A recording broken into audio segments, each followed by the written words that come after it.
UNESCO says artifact smuggling costs around $6 billion a year. Egypt has suffered this crime for decades, but in the last 4 years, it has escalated. We have a serious problem in Egypt concerning antiquities looting, and this was very evident after the revolution of January 2011, when many archaeological sites and showrooms and magazines and museums were attacked, severely attacked even. And we need such a gathering with international experts and UNESCO and international institutions and colleagues from Arab countries to establish together one main political decision to defend our heritage. Egypt has retrieved at least 2,000 smuggled artifacts in the last year. UNESCO law stipulates that only registered antiquities can be blocked at customs or returned to its original country.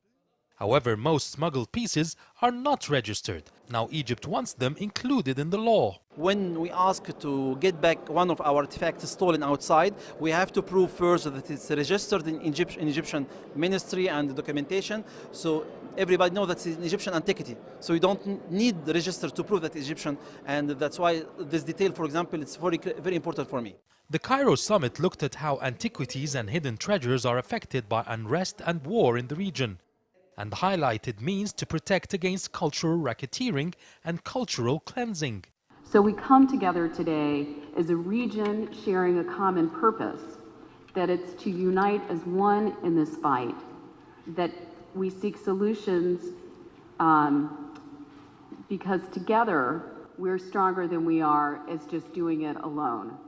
And we want to present a united front, particularly as Ms. Chamberlain said, against many of those countries who are purchasing these, whether knowingly or inadvertently, and funding those causes that are the ones who are really causing all this destruction and this trafficking. Iraq is suffering from this issue. Looters and smugglers of antiquities are not small gangs like before. They're now well-trained, military-equipped militia and terrorists. It needs international action to stop them, and Iraq has succeeded in issuing Resolution 2199 in February 2015 to prohibit anyone from dealing with Iraqi antiquities, and whoever does will be under scrutiny based on the UN Article 7, and there's a committee working to enforce this resolution.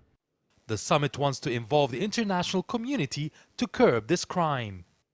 Participants in the conference here hope that by the end of the session they would succeed to convince UNESCO to issue a law whereby it would oblige UNESCO member states to hand over any smuggled artifacts in these countries. Yasser Hakim for CCTV, Cairo.